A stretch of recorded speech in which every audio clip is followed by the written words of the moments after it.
what we do know is that adolescents actually have the capacity to make a reasoned, logical decision. And here's the other thing about chest surgery. If you want breasts at a later point in your life, you can go and get them.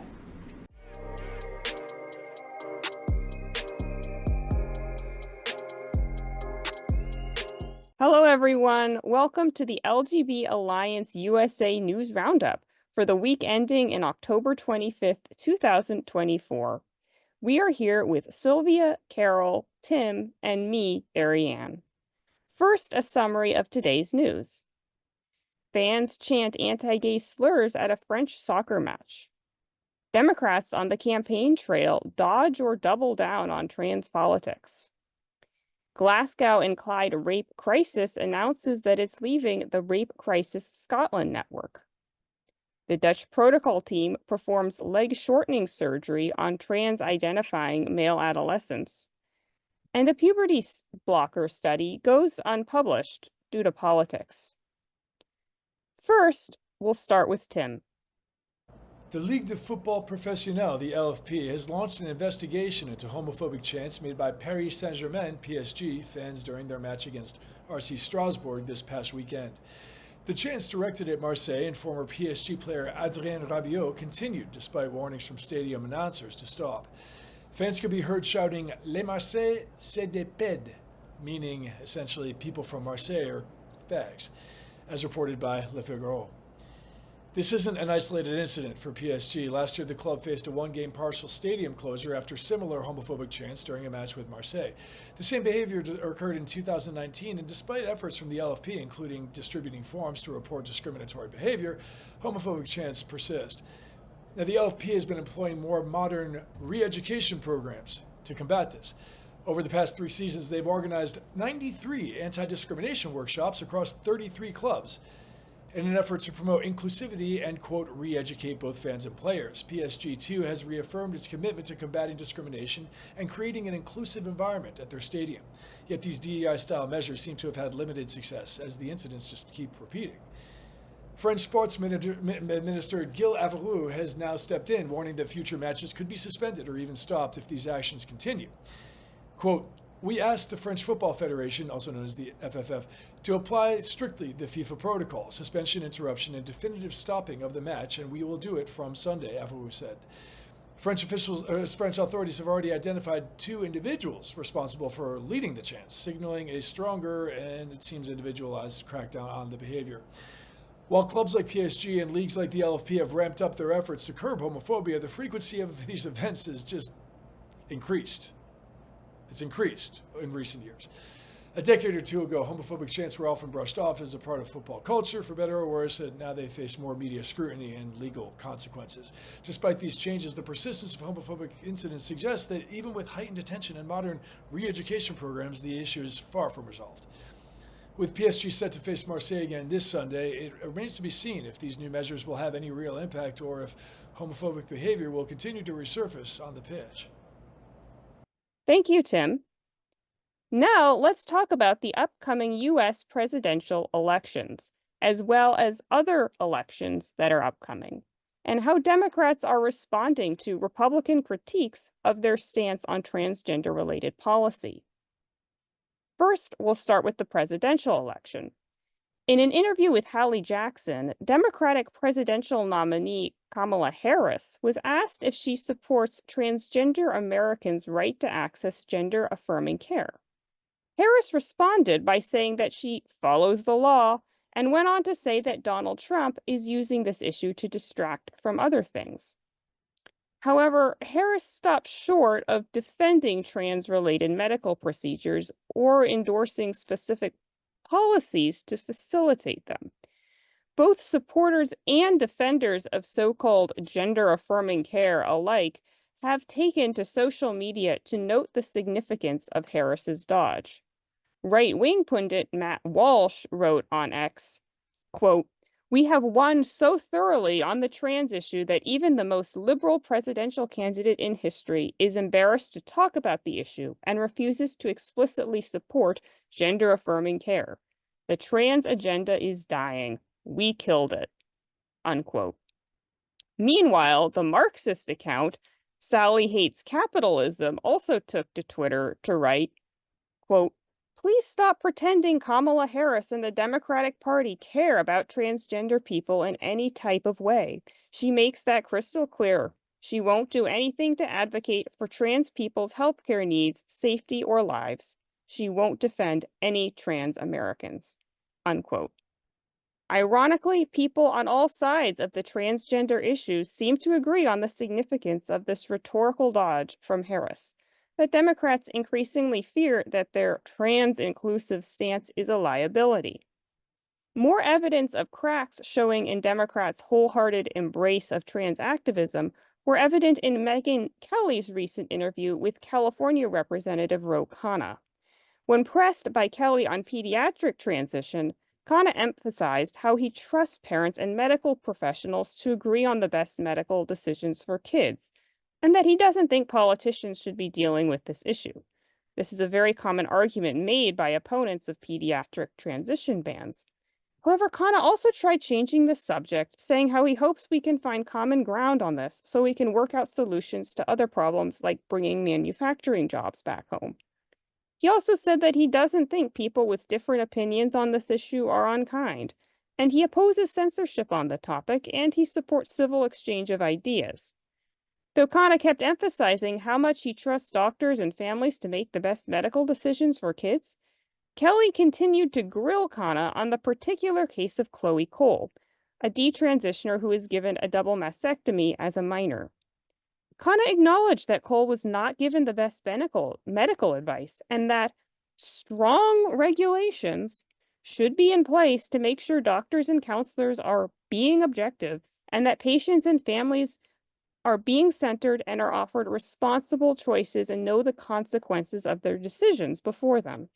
He went on to say that while he opposes a ban on pediatric transition, perhaps one point of common ground between both sides on this issue is to ensure that medical professionals are offering full transparency of information to their patients. Now, I think it's a pretty big deal when Ro Khanna, who holds a safely Democratic seat in California's Silicon Valley, makes these concessions on the trans issue, even if he doesn't fully cross over to the other side. Perhaps these cracks in Democratic politicians' stances will continue to grow. That said, not all Democrats are backing down. Mel Manuel, a Democrat running for Congress in Louisiana against Republican incumbent Steve Scalise, and who describes herself as a transgender non-binary activist, recently ran a campaign ad on Instagram showing herself inject herself with testosterone. Now, to be clear, it's highly unlikely Manuel will win in this heavily Republican district. But it goes to show that while there may be some cracks showing in the Democratic consensus on trans policy, they aren't felt everywhere. Critics of gender ideology from within the Democratic Party still have their work cut out for them. And now we'll turn to Scotland, where the Glasgow and Clyde rape crisis, aka GCRC, announces it is leaving the Rape Crisis Scotland, aka RCS network. The GCRC made this decision due to their desire to maintain single-sex services for women and girls who are the survivors of sexual trauma. As some context, RCS network recently came under heat when it was revealed that an Edinburgh centre, which was run by a trans-identified male, failed to offer single-sex only services. According to a statement announcing its departure from the RCS network, GCRC supports 30% of all survivors who receive a service from the RCS network, covering 1/5 of Scotland's population. Hopefully, female sexual violence survivors in Scotland who wish to have access to single-sex only spaces can now feel confident that there is a group for them. And with that, I give it to you, Sylvia. Belgium-based journalist Rosine Michaud has reported on X about a paper published last year from the Dutch protocol team admitting to doing epiphysiodesis on trans-identified male adolescents. This is a surgery that stunts limb growth and in this case is administered to trans-identified boys who are worried that their predicted natural growth will make them too tall to pass. The study was focused on the use of high-dose estrogen treatments to increase bone mineral density while also stunting growth, but admitted to that sometimes epiphysiodesis is offered instead of or in supplement to such drug regimes as estrogen. Michaud also claimed that she saw a mother on a Dutch Facebook group confirm that her child had this procedure done on him, thus providing further evidence that this procedure, which originally is used to correct leg length discrepancies, is now being used or has been used for gender affirmation purposes. This is a perfect example of how the Dutch protocol, which was responsible for popularizing the use of puberty blockers for trans-identified minors, is in fact a Trojan horse for all sorts of drastic procedures. Trying to halt physically healthy children's natural growth cycles with drugs should never be considered sane medicine. Using surgeries to do the same is outright grotesque and goes to show how much this so-called gender-affirming care seems like Frankenstein medicine. It's hard to comprehend the scope of the collective insanity of the medical professionals and parent groups who endorse this. And with that, I send it off to Carol. Thank you, Sylvia. So, a puberty blocker study goes unpublished due to politics. The New York Times has reported that influential gender doctor Joanna Olson-Kennedy has refused to publish a study she headed up starting in 2015. Olson-Kennedy stated that because of the charged American political environment, releasing the findings could be weaponized against child transition. For those who may not know who Joanna Olson-Kennedy is, she is the medical director of the Center for Trans Youth Health and Development at Children's Hospital, Los Angeles. She has been prescribing puberty blockers and surgery to youth for 17 years. She is considered one of the leading experts in the country on this treatment and is the go-to expert witness in support of child transition in the many court cases currently being decided in the U.S. Actually, people get married when they're under 20. Actually, people choose colleges to go to. Actually, people make life-altering decisions in adolescence. All the time. All the time. And honestly, most of them are good. It's just the bad ones that we talk about. Oh my God, the cinnamon challenge, right? I mean, why do we know about it? Because it's a thing, and it's not common. Like, most teenagers aren't eating cinnamon, right? But some are, and they're on YouTube, and that's stupid. But we don't put on YouTube the things that are really good decisions, right? Oh my gosh, my kid took the SATs. Not a very exciting after-school special, right? But so what we do know is that adolescents actually have the capacity to make a reasoned, logical decision. And here's the other thing about chest surgery. If you want breasts at a later point in your life, you can go and get them.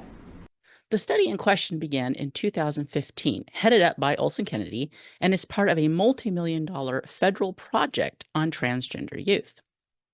95 children were recruited from across the country for the study. These kids were given puberty blockers and followed for 2 years to see if their mental health and well-being improved. The refusal of Olson-Kennedy to release her findings should raise huge red flags. If this treatment is truly based on science, then there should be no issue with releasing the results. Likewise, if the results show that stopping children's puberty is indeed not helpful, we need to stop doing this. That's how science and medicine is supposed to work. So, ladies, what do we think about this announcement? I want every person who told me I was crazy or that I was making a big deal out of nothing or that I was dying on the wrong hill gives me a formal freaking apology for all the times that I said This is not based on quality science. There is no evidence. There is no high quality evidence or even medium quality evidence to support these drastic measures being done. And I also want an apology for the people that called me crazy for saying it's being done on minors, because it absolutely is. So yeah, very emotional. I feel like I've been gaslit. So in a way, I'm like, here's evidence to show I'm not crazy. So good. But I want to see that study. I want to know. Let's follow Yeah. this. And I'm super impressed that the New York Times did this. Like, that's a big deal. I'm sorry, but that is a really big deal. I mean, so much so that if you look on social media and responses of like GLAAD and stuff, they are not happy about this, which I'm excited about. Yeah, and I've noticed the New York Times coverage has definitely gotten better when it comes to the trans issue. They're not as bad as like cable news outlets like CNN or MSNBC or the PBS NewsHour, which I think is just infuriatingly bad. They've gotten better. And I agree with Sylvia. For me, when I first heard about this whole pediatric transition thing back in like the 2000 teens, before 2020, I made a lot of effort to talk myself, to sort of convince myself into thinking I was overreacting, that there was some information I wasn't getting, or that I was just reading propaganda. And so I put it on the back burner of my mind and said, you know what, this probably isn't a big deal. But the more I learn about this issue, the more I become convinced that not only is it as bad as I initially thought, it's actually worse. Everything that comes out about this issue makes me just horrified. And I think just when I think things couldn't possibly be even more crazy, they are more crazy. Yeah, and just like what Sylvia reported on with the whole, you know, doing the leg shortening stuff. I mean, it's just Epiphysiodesis. it's mind-boggling. Like these kids, these that will grow up to be adults, they are not going to be healthy adults. There's absolutely no way you can do this and create a healthy adult. Why do you think she didn't publish it? Well, I think she didn't publish it because it doesn't support if it does support, it's very weak support. I think it shows that there was no change in the mental health, because that's what the study was about. It was about seeing if giving these drugs improves the long-term mental, which I would argue 2 years is not very long to study this for mental health reasons. I really think you would have to go into early adulthood to really see where these folks end up. I also, I don't remember being a happy teenager. I don't know a lot of happy teenagers or adolescents. Like it's just such a fascinating measurement to take. Like, I mean, Yeah.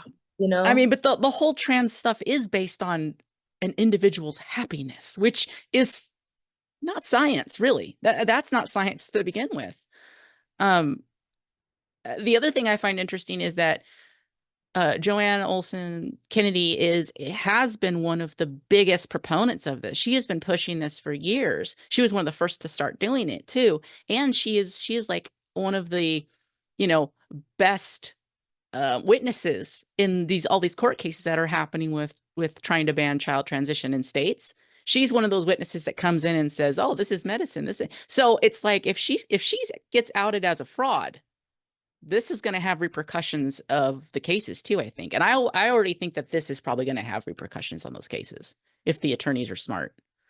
And I'm just horrified because this really is bad for science across the board, to have a situation where people are afraid of publishing papers because they give the results that they don't want to hear. And there is a term for this. It's called the file drawer effect, where papers that or studies that are done that do not show some effect, that they're put in the file drawer, so to speak, and ignored and not published.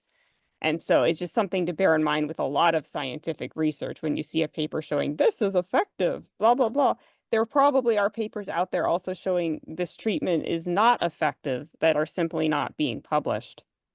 Well, supposedly, so the Dutch who started this, Their study supposedly showed that it was positive, right?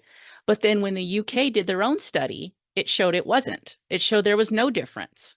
So I'm thinking that perhaps this one also shows that there's not much difference. And if you read the article, Kennedy also is she's like twisting words to try to squirm out of what, like at first she says, oh, these kids have mental health problems and we're going to see if the mental health gets better. But then she says, oh, well, they were pretty stable to begin with. So if there's no change, well, that's no big deal. I'm like, what? Wait. I'm like having to read it several times. Yeah, that's very weird to me. It's like she seems to, the whole justification for these sorts of things is like a mental health improvement. And when you're saying that wasn't there to begin with, like what is that? Then why'd you do it? Yeah, exactly. And I also like the point you made, Carol, about like, is it really scientific to use happiness as the metric? I agree with that. I never know how exactly are you supposed to evaluate the efficacy of the so-called gender affirming care? Because I think regret rates are also another problematic metric, because it's entirely possible for people to transition and not formally regret it, but to still be a complete mess. Absolutely. I've seen that in real life. I've heard this from other, lesbians especially, who've had friends or whatever who've gone down this path. They have said, I don't see them getting better. I see them getting worse. So, that's the problem when you try to treat a mental health condition with drugs and medical intervention. Like, well, interventions with surgeries and hormones, that just doesn't make sense.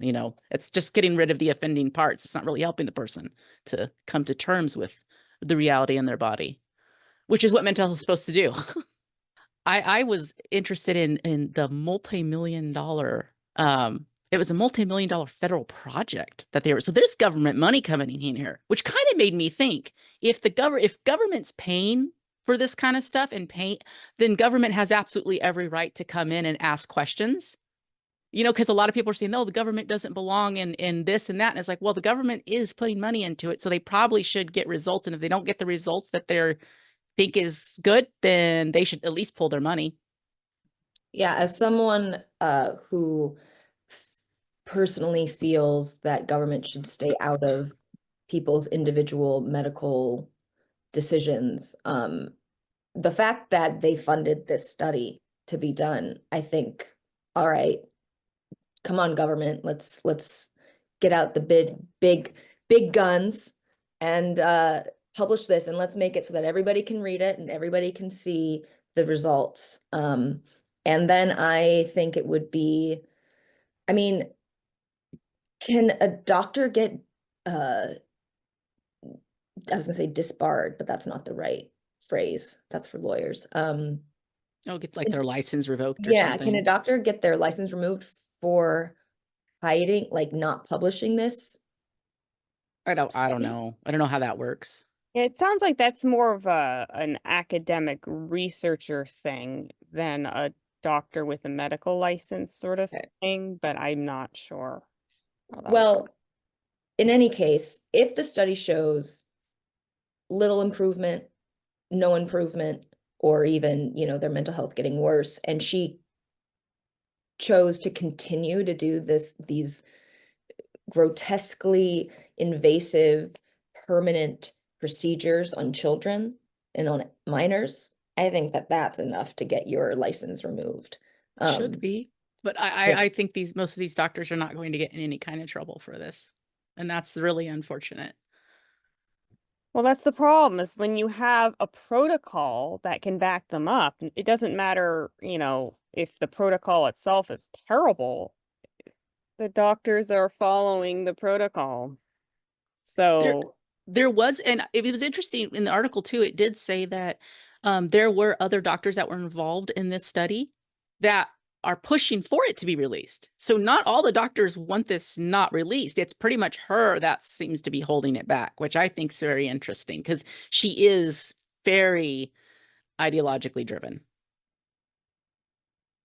Good point. And I like the point you made too about how, the government's funding this, and that means it's absolutely the government's business. This was a point brought up with the whole Ro Khanna segment. He brought up the whole excuse about this is not the business of, the politicians to get involved in medicine between, doctors and families. It's probably one of the number one deflections you hear from people on this issue. And you sometimes hear Republicans make the same thing. Like I think it was Asa Hutchinson, the Republican governor of Arkansas, made a similar excuse when he vetoed a pediatric transition ban. And if it's the case, and we know it is the case, that the government gives all sorts of money to research, but also gives all sorts of money to things like, Medicaid, Medicare, whatnot, it is the government's business, whether you like it or not. It's definitely the government's business when it comes to like the Medicaid stuff, because they're pretty much, taxpayers are paying for that. That's they have every right to pull things like that. Well, I'm hoping this is a good sign of like you said, Ariana, I think in your report too, the cracks are showing, right? Yep. And we'll, of course, keep you all updated about further cracks in the medical profession, in politics. And we hope to see you again next week. Remember to like and subscribe, and happy Halloween.